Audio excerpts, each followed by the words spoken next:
윤석열 대통령이 나토 정상회의 참석을 위해 어제 스페인으로 향했죠. 오늘부터 본격적인 외교 일정이 시작되는데요. 네, 마드리드 현지에 나가 있는 방현덕 기자 연결해 보겠습니다. 방 기자, 거기는 낮이네요. 네, 저는 지금 윤석열 대통령의 순방지인 스페인 마드리드에 나와 있습니다. 이곳은 현지 시간 오후 1시 반쯤입니다. 윤석열 대통령의 3박 5일 순방 이틀차 일정이 이제 조금 있으면 시작됩니다.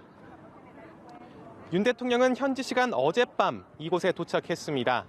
오늘 오전 참모들과의 내부 회의로 첫 일정을 시작했는데요. 윤 대통령은 회의에서 마드리드는 한국의 인도태평양 전략과 글로벌 구상이 나토의 신전략 개념과 만나는 지점이라 말했다고 대통령실은 전했습니다. 나토 회원국이 한국을 핵심 전략 파트너로 삼고자 초청했고 우리도 협력 방안을 논의하기 위해 이곳에 왔다는 취지입니다. 오후부터 이어지는 본격적인 외교 일정을 앞두고 순방의 목적을 다시 한번 강조한 것으로 풀이됩니다. 윤 대통령의 첫 순방인 만큼 어떤 일정이 이어질지 관심이 적지 않은데요. 소개해 주시죠. 네, 윤 대통령의 오늘 공식 일정은 총 3개입니다. 첫 일정은 호주와의 정상회담입니다. 호주는 우리와 함께 나토 회원국은 아니지만 역시 파트너국으로 함께 초청됐습니다. 수교 61주년을 맞아 두 나라가 앞으로 중국을 포함한 인도태평양 지역에서 어떤 새로운 관계를 맺을지 모색하는 자리가 될 전망입니다. 우리 측에서는 북한 도발에 대한 단합된 대응, 또 2030년 부산 엑스포 유치에 대한 지지를 당부할 걸로 전해졌습니다. 윤 대통령은 이어 옌스 스톨텐베르크 나토 사무총장과 면담합니다. 나토의 최대 현안인 우크라이나 사태에 대해 우리 측이 총 1억 달러 규모의 인도적 지원을 이 자리에서 약속할 예정입니다. 이번 회의 참석을 계기로 주 나토 대표부 개설도 합의되는데요. 현재 존재하는 한국과 나토의 파트너십 프로그램도 올해 하반기에 업그레이드 됩니다.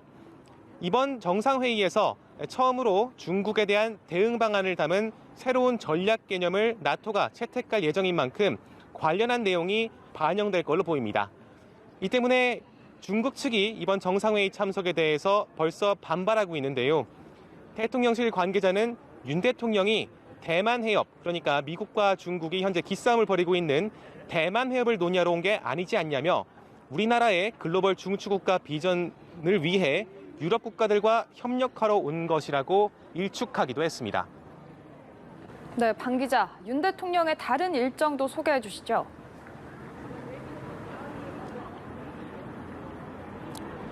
네, 윤 대통령의 오늘 마지막 일정은 바로 이곳 스페인 왕궁에서 이뤄집니다. 스페인 국왕이 주최하는 환영 갈라 만찬에 윤 대통령 부부가 함께 참석하는데 사실상의 다자 외교 무대 대비라고 할 수 있습니다. 미국 조 바이든 대통령 또 일본 기시다 후미오 총리 부부와 자연스럽게 만나는 장면도 연출될 수 있을 걸로 보입니다. 순방 일정은 시시각각 바뀌고 있습니다.